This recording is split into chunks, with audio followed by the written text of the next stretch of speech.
Neol's CuGlide technology is a completely different and, frankly, revolutionary approach to anti-wear and extreme pressure lubrication.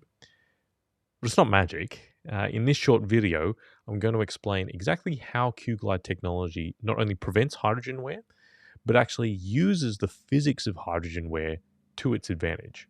It's a perfect example of harnessing Mother Nature to enhance machine reliability.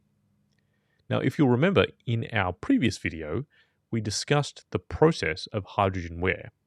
Now, that's an underreported and infrequently studied form of machine wear in which heavily loaded components experience an increase in internal stresses due to the invasion of hydrogen into the surface. Now, Neol's CuGlide technology is able to solve the issue of hydrogen wear, while at the same time lowering friction and reducing other wear mechanisms.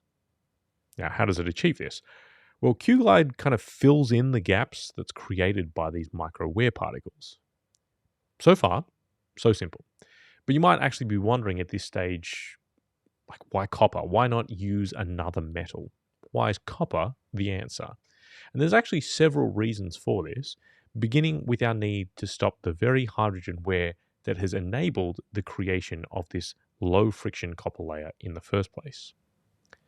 Now, if you'll stretch your mind back to high school chemistry classes, I know that's potentially a long time in the past, you might recall something called the reactivity series.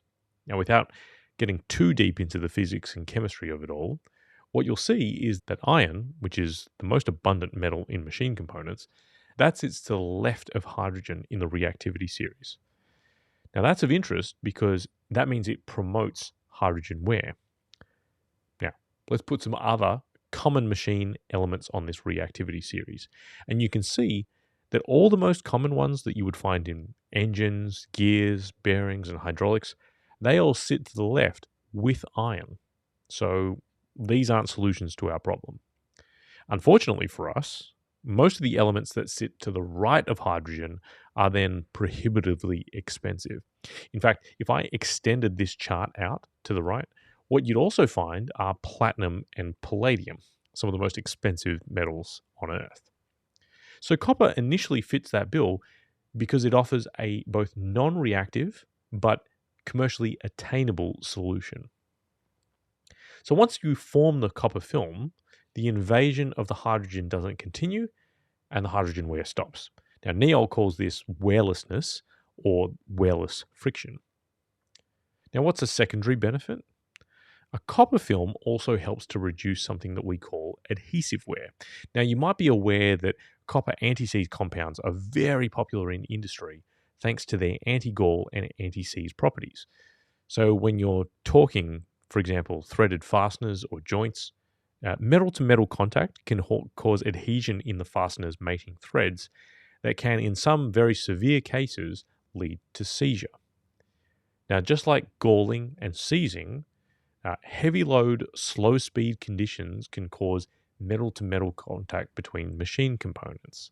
And these can promote micro welds, which we then refer to as scuffing wear.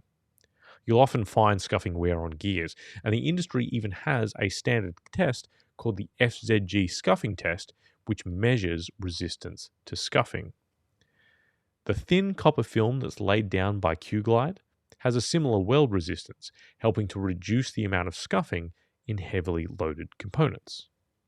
Now, the traditional approach to solving these issues in the lubricants industry has been to rely on reactive sulfur-based EP products or phosphorus-based anti-wear additives. But these can often poison catalysts, or they choke up modern particulate filters. Similarly, solid particle lubricants like moly or graphite, they will plug filters. CuGlide offers a solution to all of these issues that has none of the downsides of traditional approaches.